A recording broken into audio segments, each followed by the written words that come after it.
few weeks ago, a friend of mine asked me about putting together a Bible study journal for a lifetime of Bible study, and I started looking at how the layout would work and did a little bit of math, and you'd need different volumes for different sections of the Bible. And just putting a pencil to paper, I figured out pretty quickly that I could put together a journal like this that you could buy for $250, maybe $300. Or I can show you how to make your own for anywhere from $25 to $50, depending on how fancy you'd like to be. Howdy, I'm David Green. This is the Life and Faith Together podcast. And I think an important part of bringing our life and our faith together so that we're living our Sunday morning values the rest of the days of the week is putting together a journal for studying the Bible. Now, there are different ways you can journal, and what I'm about to show you is not for everybody. You can keep notes in it. If you are using, like, for example, an app, the Olive Tree Bible app is the one that I use. You can purchase that at olivetree.com. And there's even a little coupon code for a discount through the end of February 2024 that you'll see in the show notes here. But you can use an online Bible app like that, an electronic app, and put plenty of notes inside of it, and you may not need something different. But if you are leading small group Bible studies, teaching Bible studies, perhaps even thinking about becoming a pastor or a preacher or a teacher of the Bible, then a lifetime Bible study journal is absolutely essential. It's not just helpful, it's essential. So today what I'm going to do is tell you why I started doing one and the importance and benefit of doing one. And then secondly, I'm going to show you an inexpensive way that you can put one together for yourself in an afternoon. Now, years ago when I started graduate school, I honestly thought that I would do the degree, a Master of Divinity degree, to become a pastor. I might, really and truly, I hoped to go on and do advanced doctoral level study in an area of history. But that's not how God had the plan for me. My academic advisor ended up being a man named Bud Ochtemeier, Paul J. Ochtemeier, very famous writer in his day, very popular lecturer in his day, and really and truly one of the world's leading scholars on the writings of Paul. And nobody has published a finer work on 1 Peter than what Dr. Ochtemeier did in one particular commentary. My first day on campus, I visit with him and I sit down, and he was kind of a gruff fella. I joke about it. He wore glasses, but he had these eyebrows that would crawl over his glasses. He was a character, to be sure. Dr. Ochtemeier said, we'll get enough credits to graduate on time. And then we talked about what brought me to that particular school, and it was the Bible department. The chance to study with professors like Dr. Ochtemeier, his wife Elizabeth Ochtemeier, Jack Kingsbury. There was no other program like it anywhere in the world, and that appealed to me. And Dr. Ochtemeier said, well, if you're going to be a preacher, here's what you need to do. Get a notebook and get 66 dividers, one for each book of the Bible. And as you go through your graduate program, you will work and take classes on each of these books and each of these subjects in the Bible. Put your notes in this notebook. And I'm expanding my hands for those listening and you can't see it, because I started with 1 2-inch red binder. And I ended up, before it was all said and done, with a shelf, more than a shelf, filled with binders. Because as it turned out, in my 3-year program to seek ordination as a pastor, I literally took every Bible class that was offered at this school. And then I stayed for a year of advanced study, doing a Master of Theology degree in Biblical Studies, and then a year after that, writing a thesis. And then through the years, teaching and teaching and teaching, my years since then have largely been as a Bible teacher.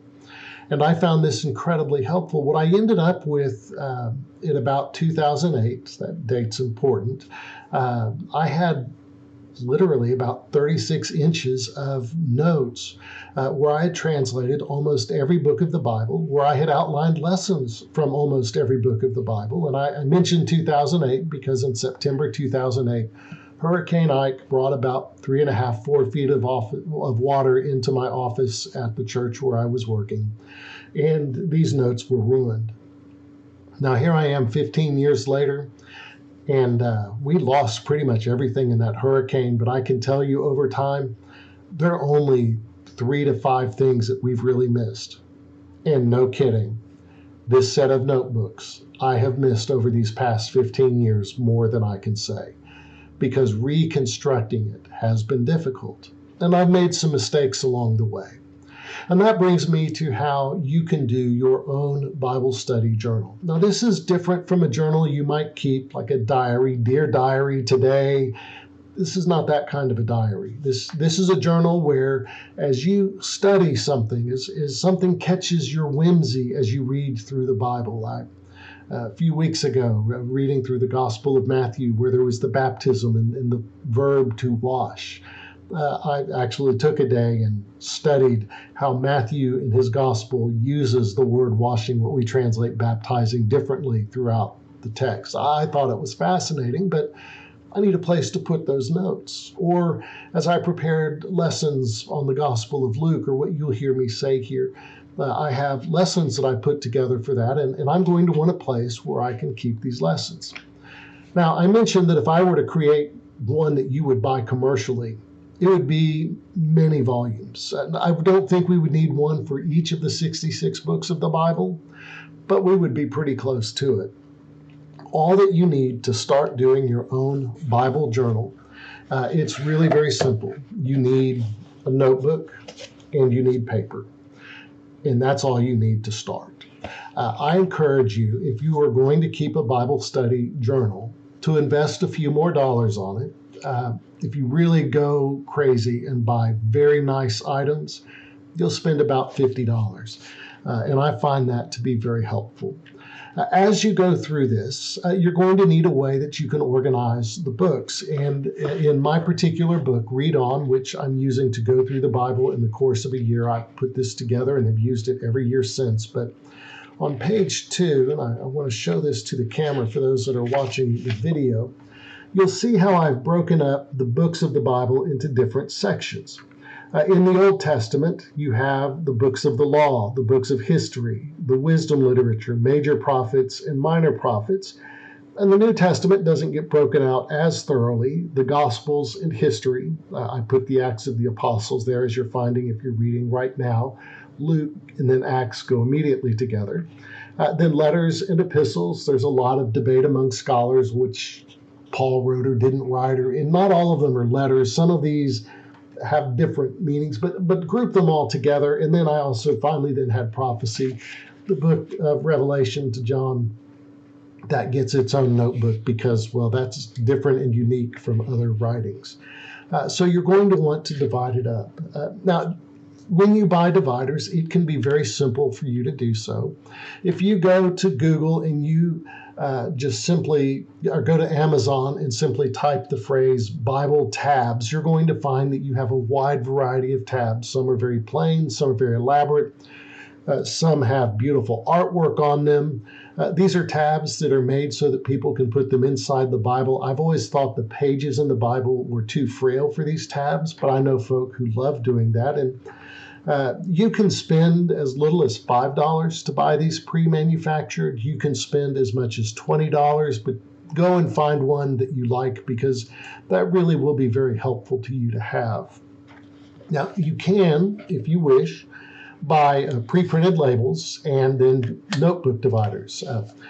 I have purchased 5.5 by 11 notebooks for this. In recent years, I have found this to be a size much more helpful to me.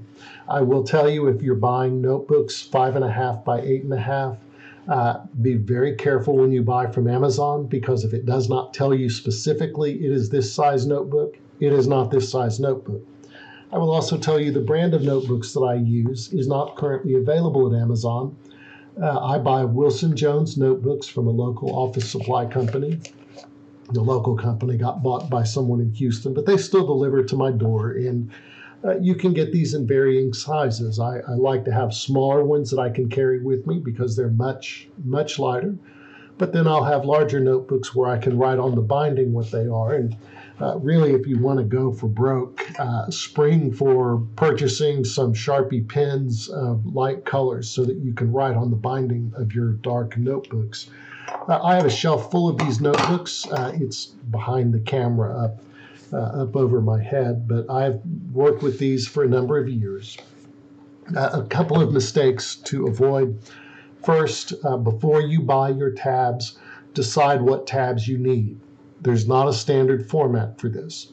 If you buy the Old and New Testament, there are 66 tabs for the Old and the New Testament, and you need to decide early on. For example, if you're a Roman Catholic reader, you probably want tabs that include the 10 books of the Apocrypha. If that sentence doesn't make any sense to you, don't worry about it. But there are 10 books in the Catholic Bible that are not in other translations or other publications of the Bible. And so you want to know early on if that's important to you. Tabs will come with others like Old Testament or New Testament, or perhaps even themes. Take a few minutes and look at it. You're only going to invest a few dollars, but be sure you get it right. A second mistake, I made this one. I actually made it more than once. I made it on the original set when Dr. Ochtermeyer told me to get 66 dividers. Excuse me. I made it on the original set, and that is to say Genesis through the Malachi, the Old Testament books, top to bottom. I think this is a 6, 7, 8 dividers on this particular set.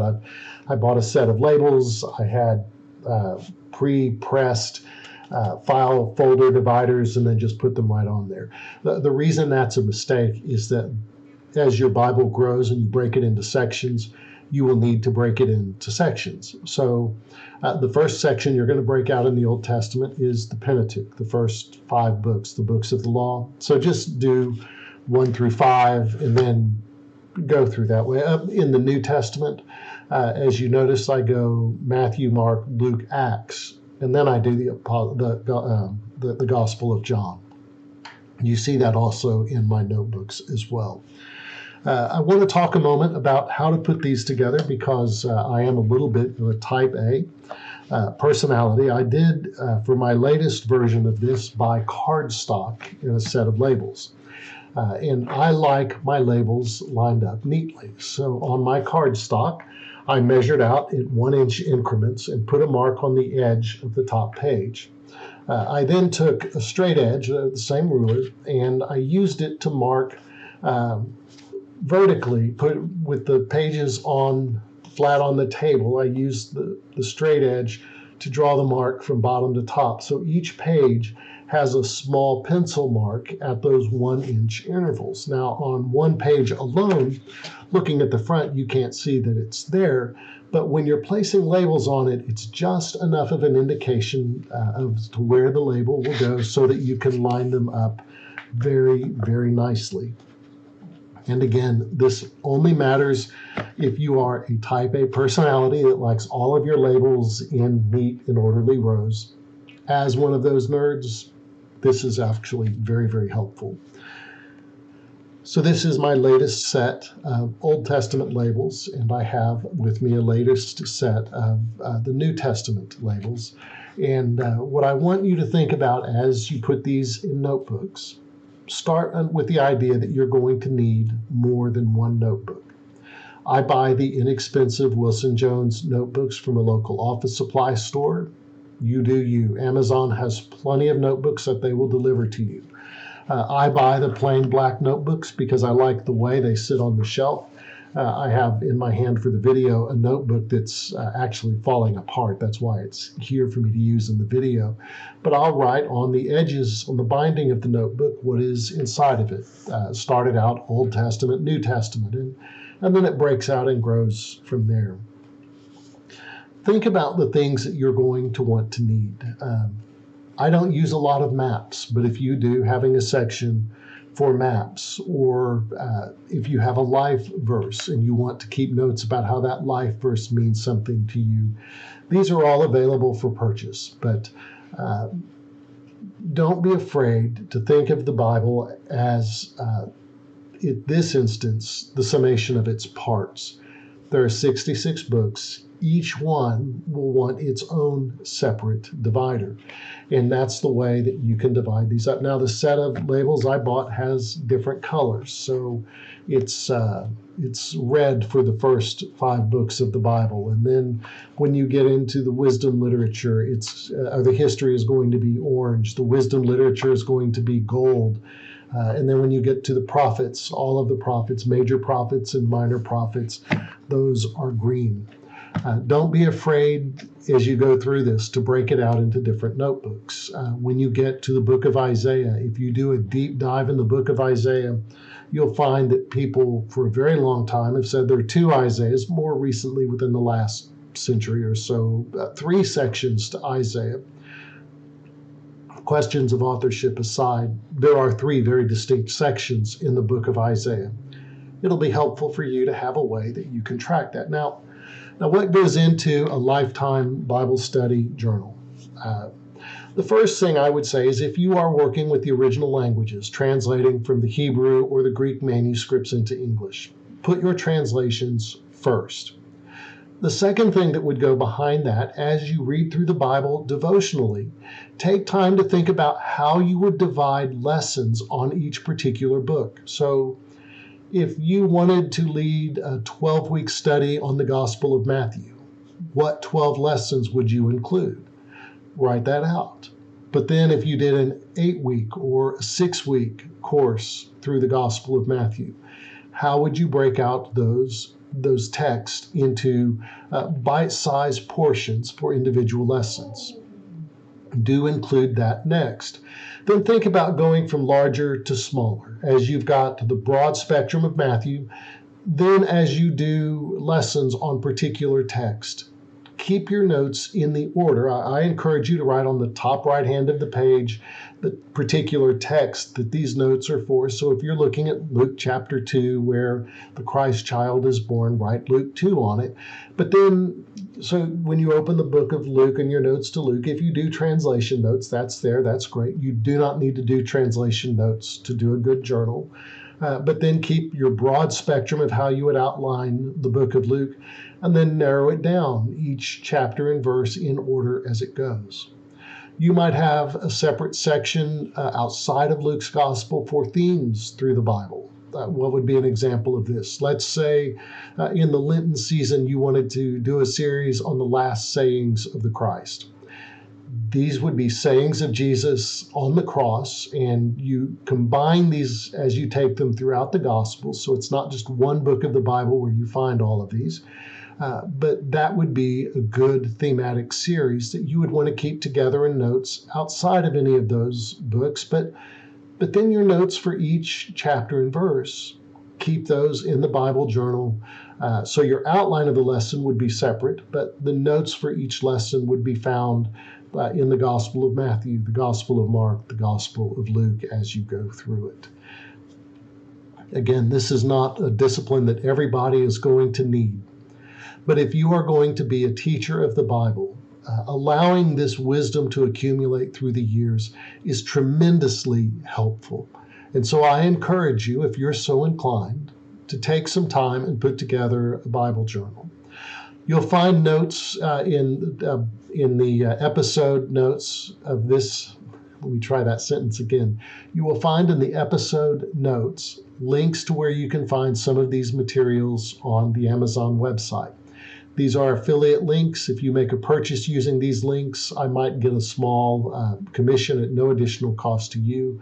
If you use a product that's not available on Amazon, know where it is that you find the products. Now, there are lots of ways to do this. You can do file folders. You can do an 8.5 by 11 notebook. I did that for my first 15 years of Bible study. You can do smaller journals, 5.5 by 11. However it is that it works for you. There's no better day than today to start keeping a lifetime Bible journal. This lesson is something that came out of a request. Folks had interest in it and asked me if I would talk about this. If you have topics that you'd like for me to talk about, reach out to me. Send me an email, david@davidhgreen.com. Send me an email with your question. You never know, you might find me talking about it in an episode. So I encourage you, start today. Start building a Bible journal with notes that as you read through the Bible today, tomorrow, this year, next year, for the rest of your life, you'll put together. You will find this to be a great resource that is very helpful to you. I'm David Green. This is the Life and Faith Together podcast. You have a very blessed day. Thanks.